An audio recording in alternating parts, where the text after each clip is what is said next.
সুপ্রিয় নবম দশম শ্রেণীর শিক্ষার্থী আসসালামু আলাইকুম। তোমরা জানো যে আগামী 5 তারিখ থেকে আমাদের দ্বিতীয় টিউটোরিয়াল পরীক্ষা শুরু হতে যাচ্ছে।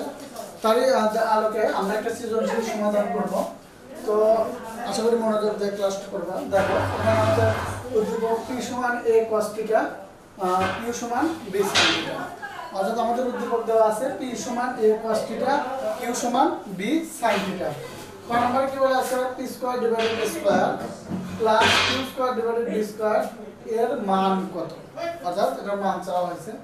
খ নম্বরে বলা আছে p q সমান c হলে p q সমান c হলে প্রমাণ করো এটা।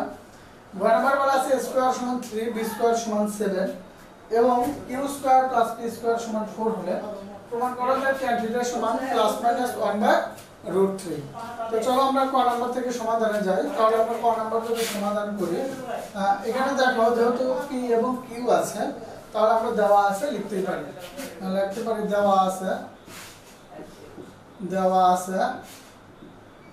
p সমান a cos θ, q সমান b sin θ।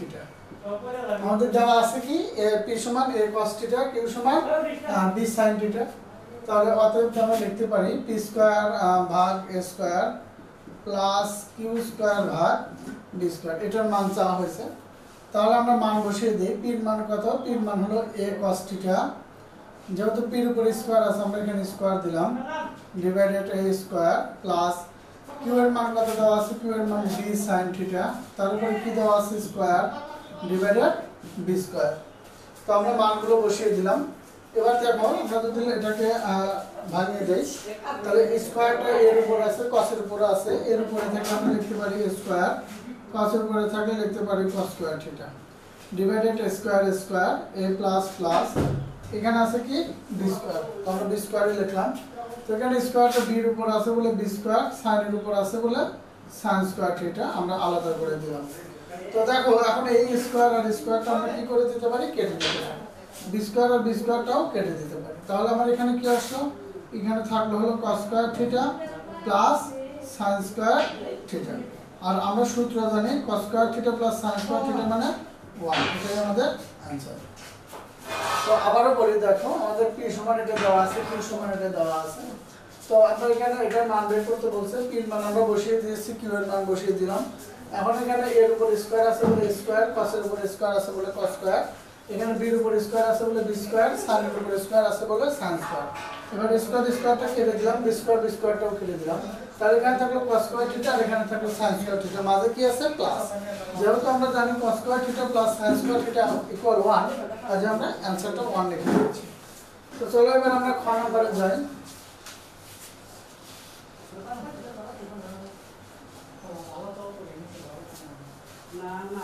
তাহলে দেখো খ নাম্বার আমরা লিখতে পারি দেওয়া আছে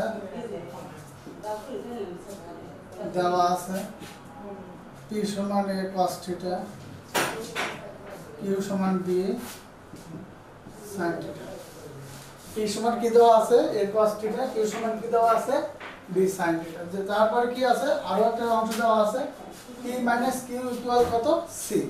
তাহলে আমরা লিখতে পারি অতএব p q সমান c দেওয়া আছে। p q সমান কত দেওয়া আছে?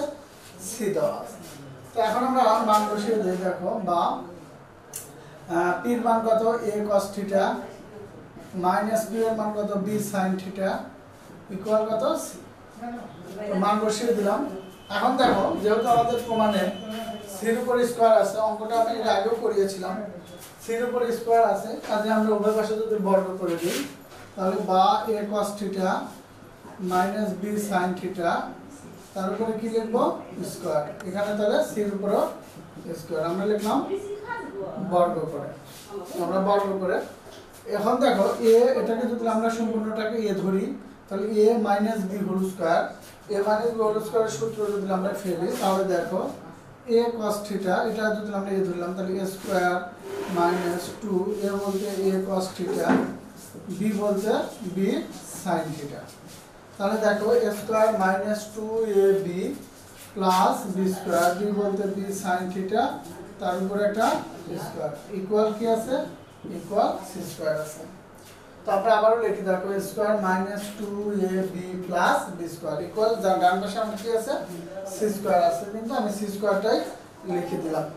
তো এখন দেখো স্কয়ার যেহেতু দুই অংশের উপর আছে, এর উপর আছে বলে স্কয়ার, কসের উপর আছে বলে আমরা কি লিখলাম কস স্কয়ার থিটা, এর উপর স্কয়ার আছে বলে স্কয়ার, কসের উপর আছে বলে কস স্কয়ার থিটা মাইনাস 2ab দেখো কস থিটা আর কি থাকলো সাইন থিটা থাকলো, প্লাস বির উপর আছে বলে বি স্কয়ার, সাইনের উপর আছে বলে সাইন স্কয়ার থিটা ইকুয়াল কি থাকলো সি স্কয়ার।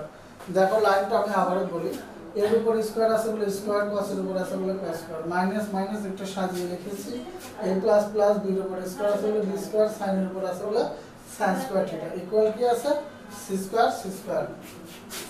তাহলে দেখো বা এখন আমি এখানে এই স্কয়ার স্কয়ার, তাহলে এখান থেকে cos স্কয়ার থিটা সমান লিখতে পারি 1 minus sin square theta, 1 minus sin square theta, আর এখানে কি আছে minus 2ab cos theta sin theta plus b square sin square theta মানে আমরা লিখতে পারি 1 minus cos square theta equal কি আছে c স্কয়ার। আবারও বলি দেখো এই স্কয়ার স্কয়ার, এখানে cos স্কয়ার থিটা সমান আমরা লিখলাম 1 মাইনাস sin স্কয়ার থিটা, যা আছে তাই a plus plus b square sin square theta সমান জানি 1 মাইনাস cos স্কয়ার থিটা, আর এই ডান পাশে কি আছে ইকুয়াল c স্কয়ার। তো এবার দেখো আমরা যদি গুণ করে দেই a স্কয়ারের সাথে 1 গুণ করলে a স্কয়ার মাইনাস a স্কয়ারের সাথে sin স্কয়ার থিটা গুণ করলে a square sin square theta minus এখানে আছে 2ab আর কি আছে cos theta sin theta plus b এর সাথে 1 গুণ আকার আছে, তাহলে b স্কয়ার মাইনাস এটার সাথে এটা গুণ করলে b square cos square theta equal ডান পাশে কি আছে আমার ডান পাশে আছে c স্কয়ার, তাহলে আমরা ডান পাশে c স্কয়ারটা লিখে দিলাম। তো এবার দেখো আমরা যদি এখানে a স্কয়ারটা একটু সাজিয়ে লিখি, a স্কয়ার স্কয়ার এই প্লাস b স্কয়ার এখানে প্লাস b স্কয়ার, তারপরে a c স্কয়ারের সামনে যেহেতু প্লাস আছে আমরা যদি সাইডটা চেঞ্জ করে দেই তাহলে মাইনাস c স্কয়ার ইকুয়াল, এখন এই অংশটা সামনে মাইনাস আছে, এটা ডান পাশে গেলে কি হবে প্লাস হবে, তাহলে আমরা একবার লিখতে পারি a sin থিটা তার উপরে একটা স্কয়ার, যেহেতু এটা sin থিটার সাথে আছে তাহলে মাইনাসটা এর পাশে গেলে কি হবে অবশ্যই প্লাস হয়ে যাবে, তাহলে a টু 2 তাহলে এটা sin থিটার সাথে আছে তো আমি এটাকে sin থিটার সাথে রাখলাম, তাহলে বিটা কার সাথে থাকবে বিটা cos থিটার সাথে থাকবে b cos থিটা। এখন দেখো এই যে মাইনাস, এই মাইনাসটা ডান পাশে গেলে কি হয়ে যায় ডান পাশে গেলে অবশ্যই প্লাস হয়ে যায়, তাহলে এখানে দেখো আমি লিখতে পারি b cos থিটা তার উপরে একটা স্কয়ার। আবারও বলি দেখো এই স্কয়ার স্কয়ার এই b স্কয়ার এখানে লিখেছি, c স্কয়ারটা ওই পাশ থেকে এই পাশে আসলে নেগেটিভ হয়ে যায়, আর এটা নেগেটিভ এই পাশে গেলে পজিটিভ, নেগেটিভ এই পাশে গেলে পজিটিভ, এই নেগেটিভ ডান পাশে গেলে পজিটিভ হয়ে গেল। তো এখন দেখো বা এখানে কি আছে a square plus b square minus c square equal, এটাকে তুমি যদি a ধরো আর এটাকে তুমি যদি b ধরো তাহলে কি আসলে দেখো a square minus a square plus 2ab plus b square, তার মানে আমরা লিখতেই পারি a plus b whole square, তাহলে এটার দরকার নেই, a বলতে a sin theta plus b বলতে b cos থিটা তারপরে কি আছে স্কয়ার, অর্থাৎ দেখো a square plus 2ab plus b square সমান আমরা লিখতে পারি a plus b whole square. তো আমরা সব জানি স্কয়ার এক পাশ থেকে আরেক পাশে গেলে অবশ্যই প্লাস মাইনাস রুট হয়, তাহলে স্কয়ারটা আমরা যদি একটু সাজিয়েও লিখতে পারি এখানে a sin theta plus b cos theta তার উপরে কি আছে স্কয়ার সমান a square plus b square minus c square লিখলাম। দেখো এটা অংশটা এই পাশে লিখলাম আর এই অংশটা এই পাশে লিখলাম। এবার দেখো আমরা যদি স্কয়ারটাকে ওই পাশে পাঠিয়ে দেই তাহলে এখানে কি আছে a sin theta plus b cos theta equal, তাহলে স্কয়ারের পাশে গেলে plus minus root over square plus b square minus c square. দেখো আমাদের কিন্তু এটাই প্রমাণ চাইছিল, তাহলে আমরা অবশ্যই এখানে লিখতে পারি প্রমাণিত। আশা করি বুঝেছো। তাহলে এবার আমরা চলো গ নাম্বার করি। গ নাম্বারে কি দেওয়া আছে a স্কয়ার সমান 3 দেওয়া আছে, a স্কয়ার সমান 3 দেওয়া আছে, b স্কয়ার সমান 7 এবং q square plus p square সমান 4 দেওয়া আছে, আমাদের এটা প্রমাণ করতে হবে। তাহলে আমরা গ নাম্বার সমাধান করি।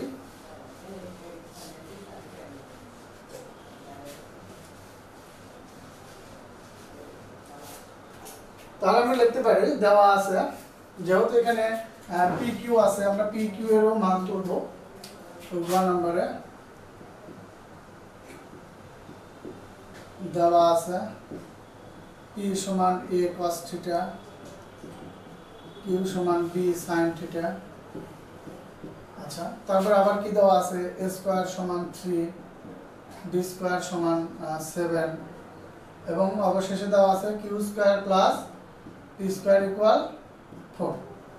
P square plus Q square equal 4 দেওয়া আছে। মূলত আমরা এখান থেকে অঙ্কটা করার চেষ্টা করব। তো বা দেখো Q এর মান কত দেওয়া আছে B sin থিটা, তার উপরে কি আছে স্কয়ার, প্লাস P এর মান কত দেওয়া আছে A cos থিটা, তার উপরে কি দেওয়া আছে স্কয়ার, আর এর পাশে কি আছে 4 আছে।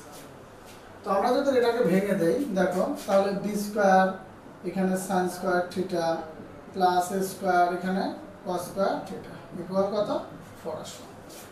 তো এখন আমাদের B এর মান, B স্কয়ারের মান এবং A স্কয়ারের মানটাও দেওয়া আছে, তাহলে আমরা বসাতে পারি। B স্কয়ারের মান কত দেওয়া আছে 7, তাহলে এখানে sin square theta plus A স্কয়ারের মান কত দেওয়া আছে 3, তাহলে এখানে 3 cos স্কয়ার থিটা ইকুয়াল কত 4 আসবে।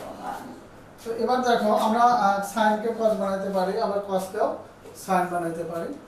তো আমরা 7 sin square theta plus 3 cos square theta মানে 1 মাইনাস sin স্কয়ার থিটা, অর্থাৎ আমরা sin কে cos এ কনভার্ট করে দিলাম।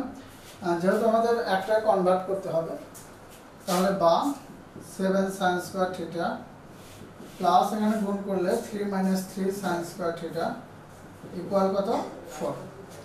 তাহলে বা দেখো 7 থেকে 3টে বাদ দিলে 4 sin square theta equal 4 plus 3 পাশে গেলে মাইনাস 3, বা sin স্কয়ার থিটা সমান এখানে 4 থেকে 3 বাদ দিলে 1 ডিভাইডেড 4 গুণ আকারে আছে ভাগ হয়ে গেল। সেটা আমরা 1 নম্বর দিয়ে কাউন্ট করি। এবার যদি আবার লিখি দেখো,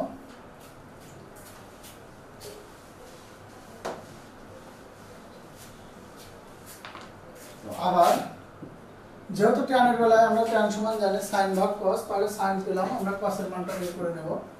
cos স্কয়ার থিটা আমরা জানি 1 মাইনাস sin স্কয়ার থিটা, তাহলে 1 মাইনাস sin স্কয়ারের মান কত 1 ভাগ 4, তাহলে এখানে 1 ভাগ 4 দিলাম। 4 লসাগু করলে 4 মাইনাস 1, তাহলে 3 ভাগ 4, তাহলে অতএব লিখতে পারি cos স্কয়ার থিটা সমান 3 ভাগ 4। cos স্কয়ার থিটা সমান কত 3 ভাগ 4। যেহেতু এটা আমরা সমীকরণ করেছি, তাহলে এটা আমরা 2 নাম্বার করলাম। যেহেতু আমরা tan এ আসবো, তাহলে উপরে অবশ্যই sin থাকবে, নিচে cos থাকবে, তাহলে আমরা 1 নম্বরকে 2 নাম্বার দ্বারা ভাগ করে দেব। দেখো 1 নং ভাগ 2 নং করে, তাহলে 1 নম্বরে কি আছে sin স্কয়ার থিটা, তাহলে ভাগ কি করব cos স্কয়ার থিটা ইকুয়াল 1 নম্বরে কি আছে 1 ভাগ 4 ভাগ কত আছে 3 ভাগ, আমরা ভাগ করে দিলাম। তো দেখো এবার আমরা যদি sin ভাগ cos এটা সমান আমরা জানি tan স্কয়ার থিটা, আর এখানে দেখো 1 ভাগ 4 ভাগকে গুণ করলে 4 ভাগ 3 হলো, এটা কেটে গেল, তাহলে এখানে tan স্কয়ার থিটা সমান 1 ভাগ 3। তো আমরা জানি স্কয়ারটা এক পাশ থেকে আর এক পাশে গেলে অবশ্যই প্লাস মাইনাস রুট হয়, তো 1 ভাগ রুট 3। দেখো এটা আমাদের প্রমাণিত। তো আশা করি বুঝেছো। যেহেতু সামনে টিউটোরিয়াল পরীক্ষা, সবাই মনোযোগ দিয়ে অঙ্কগুলো করবে, প্রবলেম হলে জানাবে। ধন্যবাদ।